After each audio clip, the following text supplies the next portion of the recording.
Yo guys, what's going on? Kyle with TheCardGuyz. Familiar face. Yeah, Mr. Alexander Andrew. here. Alexander, that's right. Yeah, got Bravo. I finally won a major event with Bravo Showstopper after like 2 years. I'm happy. You're happy about Finally that. happened. And you beat a Prism in the last round of Swiss today. Yeah, I beat Prism. I felt powerful yeah, for you. fuck Prism, man. Of course, you're going to always go back to Bravo, Andrew. Go through your rounds with me and kind of just let me know things.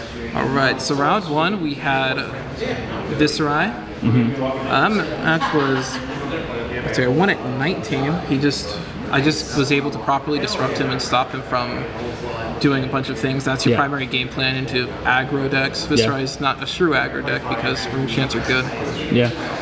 But, yeah. I also ended up facing him round 5 yesterday because we had another Road Nationals yesterday. Yeah. And that game was also pretty similar. Yeah. So, pretty nice. Round 2 we had, let's see here, what the hell was round 2? Wait, there's Prism. Yeah, round 2 was Prism, which, yeah, you know, awful.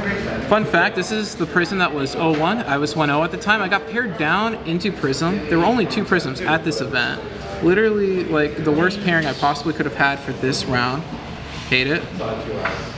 Round 3 was Ultim. I had a nice Guardian matchup in CC that isn't Starfell for the first time since like forever, seems like. US Nationals. Yeah, I'll take it. It's nice. I love doing that matchup. I won a 11 live for the most part. He was playing Sledge, so he was like doing the matchup pretty well. He was going for Ironhide legs over Snapdragon Scalers or Mage Master Boots. I think Mage Master Boots are like bad in this meta, and Snapdragon Scalers is like fine. I don't think it matters too much in the matchup. What about round 4?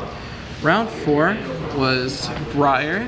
It was pretty close. I ended up at 1 life at the end of it, but got, let's see here, 1 Channel Map Heroic out. He was able to keep it out around for 2 turns. He was doing a good job at that department, and I was doing a good job disrupting him, but he was doing very good. Round 5, that was Prism. Beautiful. I won at 22 life. We love it. I went face. He played a Parable of Humility. He went first, by the way, too. Not only did I beat Prism going first.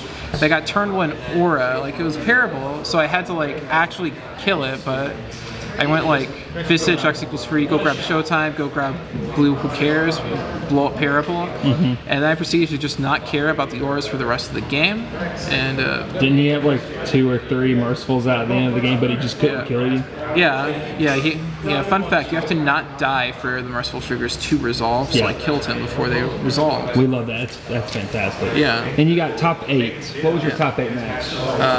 So round 1 of top 8, Edward Knight. He made him for top 4 of what was it, Vegas? Vegas, yeah. Yeah, Bravo. He was playing Ultim today. He played Bravo yesterday, got wrecked. Yeah. Today he decided to make the worst decision, and I got to do another Guardian. Beautiful, like. I was at 2 life at the end of it. That's a little bit misleading because I also had Tectonic Plating and Crater Fist completely unused at the time. Okay. So it was more like I was at 8, or I forgot what it was actually like. But yeah, for the most part, good game. Yeah, nothing special happened there. Top 4. Yeah, top 4 was Viscerai, who had. What was his turn? He went like he played a Tome of the Arcanite, ended up hitting Red Shrill and Revel in Runeblood. Had Mavin's hand already, so he goes like Mavian Skies, Shrill of Skull Form, Revel in Runeblood, last card in hand, Rune Flash, card in Arsenal, Storming Gloomveil. Pretty good turn. Yeah. Fuck. Yeah, so like that game actually was close. I was up 3 life at the end of it. But you got there. That's all that matters. Very close. Very close. Had you sweating a little bit, didn't it? Yeah, pretty weird because like my last 2 Viscerais were literally his teammates, so I thought they were just going to be playing a very similar list. I was like, yeah, sweet, this is awesome. Yeah. Another free win and died, almost. And then finals. Yeah, finals. I faced the Briar opponent I played in Swiss. He's the guy I came here with. Yeah. We love that. Yeah, it was Car hung up first and second. It's pretty damn good. Yeah, that game had some weird stuff in it. He ended up getting free Channel Mount Heroics out over the course of the entire game. Oh, that's really good. Yeah, he also knew what my deck list was, so he was able to cut some of the cards for the fatigue strategy. Yeah. Like, he didn't have to play red evergreens, and that did a lot to improve his, like... I'm pretty sure, like, he probably would have had, like, one dead card drawn if he didn't, so... Don't go with your teammates, they'll do things to you. Oh. Yeah. My favorite part of it, though, was I had one turn where he gets his first Channel Mount Heroic out, and I have to play a Choke Slam on him, and then I have to pummel the Choke Slam to turn off Channel Mount Heroic for a turn, which, like, I never thought that would actually come up. It was put into the deck for completely different reasons, but that was like one edge case. I was like, I need to do this one day. Oh yeah, also shout outs to another fun thing I did in Swiss against him. He had Channel Mount Heroic, and he went like Nimblism, Exude Confidence for 10. I got to block with a Pulverize. It's fun to block and play a defense reaction afterwards. Like, I exuded confidence. I pulverized. Anyway, let's look at the deck now. Yeah, let's look at the deck. Show me your playing deck. Bravo Showstopper, the man. I love him. With Bravo, I'm playing Anathos, the only weapon you need in life. This weapon's amazing. It's free for 4 or 6. It's pretty much the best weapon in the game besides Luminaris. And you know that card's not going to be in the game for much longer. And fuck Prism. And yeah, that's fuck the Prism. reason you were actually playing this. I played Bravo this weekend with the goal of beating up on all of Prism's bad matchups and then losing to Prism so I can finally get Prism to hit Living Legend, and I failed. I like played 4 Prisms out of like possibility of 6 Prism games over the entire weekend, and not one of them could win. I'm disappointed in all of them. Right, so what about the rest of your equipment? Let's talk about the rest of my inventory here. Yeah. Got Crater Fist. This card's really cool. It blocks for 2 and then it blocks for 1, and it does nothing else. We got Crown of Providence, which is actually like one of the biggest buffs for this deck. This is literally the only card from Uprising in the deck, but it's a major upgrade, and it looks really innocuous. I can get into it more with just all the dumb interactions that come with it. Tectonic Plating, it's really cool combo. You go make a Seismic Surge, Swing Hammer for 6, and yeah, you just have the best weapon in the game by doing that, and then your next turn's really good. We got Iron Rot legs, because that's literally the best legs we have available. Welcome to Guardian lifestyle. Guardian missing out leg day all the time. Yeah, I didn't get my dudes. And then we of course have our Nolan Suite, Gloves Hood. No robe necessary. If you're scared of Kano, like playing robe is obviously like better, but for the most part, Free Arcane Barrier is good enough that you're able to at least beat Kano like consistently, even if you do end up into them. And you only need free into Icelander because their weapon only comes in for free. Okay. Like, realistically, I haven't had enough experience in the matchup to know how great that is, but it looks good enough. That's it for the equipment? Yeah. All right, let's see them red cards. All right. Oh, there's plenty of red cards in this deck. Yeah, so let's actually talk about my favorite part of the deck here, playing Pulverize. So fun fact, Starvo made people play defense reactions, and now Starvo's gone, so people are like, I'm a monkey, unga boonga, biggest number, kill my opponent, I win game. And so they're not playing defense reactions. And so realistically, in the past, if you played Bravo aggressively, you would lose because someone would just like go like, yeah, unmovable, kill, beat you. Like Viscerize, they used to play like 6 to 9 defense reactions. Now, I faced 0. It's awesome. I love it. So I can play free Pulverize, free Showtime, free Imposing Visage. So I got 9 cards in my 60-card deck that let me turn 1 Heave a Pulverize. And so far I have 100% win rate whenever I turn 1 Heave a Pulverize. Turns out 14 is a big number. And then there's other cool interactions here. So Crown of Providence here. Where's this card? Yeah, this. Doesn't say face up like Crown of Seeds does. Well, face down like Crown of Seeds does. So you can just put a Pulverize on bottom if you need to get rid of it to free up your arsenal, and you just have free Seismic Surges just sitting there. Yep. So if your opponent somehow presents a turn that you have to block on turn 1, if you have 4 Seismic Surges because of Heave plus like Tectonic Plating, you can play a Crippling Crush with a singular blue, and your opponent has to block that. It's amazing. We like that. Yeah, and then Opposing Visage is a really cool card in combination with Proud of Providence, because you go Visage, go grab Showtime, and then like you can go grab like a blue card and just like throw a hammer at your opponent's face, arsenal a card for next turn. And like, if you end up like one of the big weaknesses of Showtime beforehand is like if you got the wrong card with Showtime to Arsenal, sometimes you would have issues where you would look at your hand and you would go, can't play the card I got with Showtime, sucks to be me. Now you don't have that problem. Crown, go get rid of that red card in hand, go grab a blue card. Worst comes to worst, put that arsenal on bottom, boom, save your days, start next turn, 6 cards in hand, let's go. You ever play with 6 cards in hand? It busted. I love it. Get out of here. But I probably should only be playing 2 Pulverized, but I'm playing 3 because I love it. The card's great. Next we have my big boys that kill people. So these are like what I consider like your primary threats in the deck that usually... These are disruptive into every matchup. You literally play these into everything. Actually, that's a lie. You don't play Crippling Crush into Kano. Don't do that, kids. You lose the game. And they're beautiful. So let's go. We got Crippling Crush. This card says if your opponent doesn't block, they don't get a turn. So they're forced to block. But if you give it Dominate, they don't block. You win the game. It's awesome. The biggest thing to keep in mind about Crippling Crush is that you don't have to actually give it Dominate. All you have to do is play a Crippling Crush, and your opponent just doesn't get a turn. It's fine that you're blocking with their hand. I also like have had games where like my opponents had to just block with armor on a Crippling Crush without Dominate just to have a turn. Like that's what happened in my Oldhim matchup in top 8 against Ed. He like plays like Sledge of Anvilheim, so he needs a 2-card hand to even fight back. And like I just go like, yeah, Crippling Crush, and he's like, my hand only blocks 6, and like so he goes block 6 Crater Fist, so you can at least swing a Sledge. And I'm like, this is awesome. Next we have Spinal Crush. This card's either amazing or mediocre at best. Usually it's amazing. In the right matchups, this card is dumb.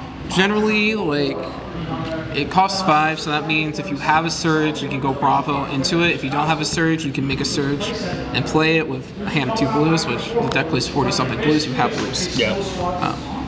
Absolutely love this card. It usually stops most strong effects. Together, these meaning that you're likely against like Briar, for example, to not let them actually like to run away with the game with their Channel Mount Heroics. And if I only have Terra Sunder, yeah, Terra Ass. This card tears people's assholes open. It's amazing.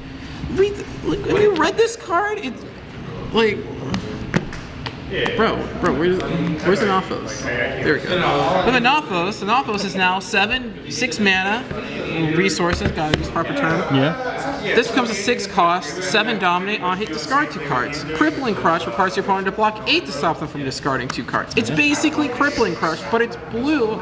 I love it. It's beautiful. I love this card. Yeah, so these are like your primary disruptive effects. Get out of here. Next we have like my go wide cards. For like a better description, you need them to basically, usually the biggest strength is in the mirror. You're able to present bigger numbers of total damage at the cost of disruption. So first off, I'm playing 6 Pummels. I don't play the blue Pummels in every matchup. It's actually my least favorite card in my deck. This is my favorite card in the game, by the way. So I'm saying that. Oh, we know. Yeah, foil pink Pummel. Yeah. So generally, cool trick with this, you just swing a hammer and then you make it 10 out of nowhere and your opponent dies. I won like a lot of games off that. Blue Pummel though, this card kind of sucks and only blocks 2. But when you can get it to get a hit effect to happen, it's game winning, or whenever it wins the game, it wins the game. Just absolutely love it.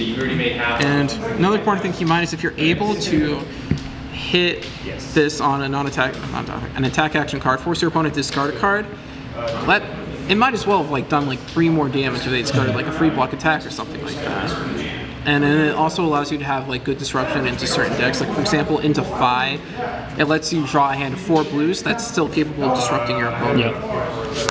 Next we got Ros the Ancients. This card, really good with Pulverize. One of my favorite turns was in top 4 into Viscerai. I go pitch blue Pummel, Ros the Ancients, reveal, pulverize. Yeah. And then I go, let's see here, pitch another blue pommel, play Showtime, go get a blue Crush of the week, heave a pulverize. So I'm sitting there with like 3 seismic surges, a pulverize, an arsenal, and a Showtime, 4-card hand, living the dream. Game. Card's amazing. Zealous Belting in a similar spot. One thing that's really cool to think about too is that a fairly common occurrence in this deck is like you'll have a hand and it's like here is like where's Crippling Crush at? Oh yeah, I put it over here. It's like you'll have a hand that you're like, oh man, I can't swing my hammer here. So like you'll have Zealous Belting and Arsenal and your hand will be like this. A very common thing you can do is if you have double Zealous Belting or like double pommel, you just go Zealous Belting, pommel that hoe, hammer for 6. It's amazing. I love it. I love it too. Beautiful. All right. Also, it gives you seismic surges with your hammers. It's life. Yeah, there you go. Next, let's talk about all the blue cards in the deck and the free yellow disables. Free yellow disables. Yeah. Okay. Yeah. Except for Rouse, right? Yeah, and Zealous Belting. So give Zealous Belting go again. You give up on your action there. You don't play into every matchup, but the matchup you played in, amazing. Okay. Like, I like that. Yeah, like for example, into Briar, they're very, very heavily reliant on having a 5-card hand. So if you're able to snipe their arsenal, if that's a Lightning Surge, congratulations, you just gain 7 life. And or if they set like the channel mount and you do it then. Yeah, something along those lines. You don't get the same on that. They actually They're just gonna block it. Yeah. Like unless you can get this buffed up, it's not gonna or like dominated, it's not gonna happen in there. And now we can actually talk about the real yellows. So cool trick. Yeah, every Reinhardt player in the game is so jealous right now. Look at all the blue 6s. Don't look at these aren't blue 6s. We'll talk about that later. Yeah, so you play literally every blue 6 in the game in your card pool, so Zealous Belting can go again. Yeah. That's a lot. Let's talk about each one individually. Debilitate, Crush Effect never happens. It happened in top 8 literally today. In the finals, 1v finals. Okay, but it never actually happens. Doesn't matter. Buckling Blow, literally, Crush Effect doesn't matter. Choke Slam actually won me the finals. Fun fact. Cranial Crush is our next card, really strong. Tome of Harvest is one of the scariest cards out of Briar. It lets them block with 2 cards from hand, which like, if one of them's like a 4 block, which is a lot more likely now that Sift exists, they can just block 7 plus like Grasp or whatever and stop your like Crippling Crush even if it's not dominated, and then they can still like have a pretty good turn with just going Tome of Harvest, draw 3 cards, play like some other thing, or like Organian Tome or Force of Nature. Force of Nature is a big one. Force of Nature is one of the scariest cards in the entirety of Briar, and being able to tell them no for a turn is awesome. It stops Phoenix Form out of 5, it stops Mask of Momentum, it stops like Kick the Quicksilver. List goes on there. That being said, got the Crush Effect off 0 times this entire weekend. Card bad. Thunderquake. Text box is basically empty. Fun fact about it though, it's actually pretty good into Kano. Sometimes you'll end up in situations where you actually heave it into Kano and then like you just start your turn off and you just go like, hey. You just have to be very careful about doing it in a situation where like you've already emptied their hand or something like that. It's very hard to pull off, but if you end up in a situation where it works, it's amazing. Macho Grande. Card's also great. Yeah, bruh. If I could have a Macho Grande body pill, I'd do it. This card fucks so hard. Seismic Surge, it's 6 for 8 dominate, wins games. Love it. Blue Disable, one thing that's very important about it is that it comes in for 7. Most cards in this game block for 3. Or 2. Breakpoints. Yeah, so if they block with 1 card, they're going to lose a card in Arsenal with it. And so you can just tell your opponent no Arsenal for you if you like dominate it. It's great, and you can dominate it with 2 blues and a Seismic Surge. I love it. Next, let's talk about how to fuck up Phi, because that deck looks really good right now. So you do is just play 6 Crush of the week, so make them cry. I had a game against the Phi yesterday. Man lost at 23 life because I just played Destructive Effects every turn. In between Crush of the Weeks, Crippling Crush, Terra Sunder, Spinal Crush, Disables, Cranial Crush. He just literally couldn't have a turn that presented more than 15 damage to me. Yeah. And like I kept blocking with like Sync Blows and stuff. Oh yeah, we can talk about those cards. A few cool things to think about for this. Remember earlier when I told you Crater Fist has no text? I lied.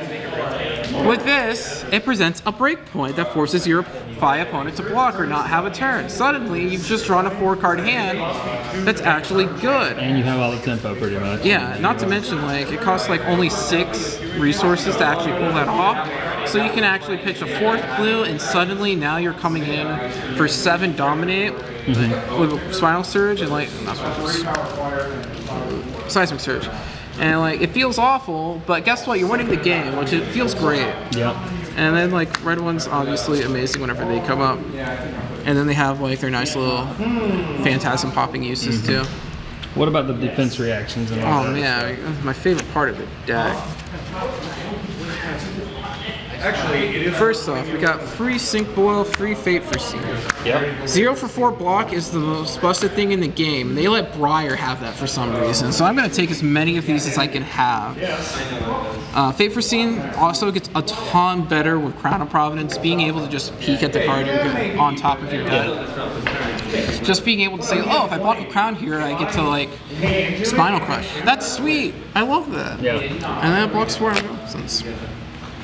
Next, we got Staunch Response. This card's good when it's good, and I hate it when it's bad. And it's bad very often, so I cut it in like half my matchups. But against like Guardians, Warriors, it's a 5 block that can turn into an 8 block. Like with 1 piece of armor, you can block an Oak and Old Fused, and like that's really good. I ended up like having a Pulverize into Ed at one point where he was. Oh, yeah, actually, I lied earlier. I turned on Pulverize. Keep the Pulverize against him. And that, like, he blocked it all using Staunch Response. I'm like, damn, that card's really good. I wish I could be playing it right now. Instead, I did it against him. Actually, no, I used it to block Hammer. So finally, we have Blue move. Yeah, card. It's blue.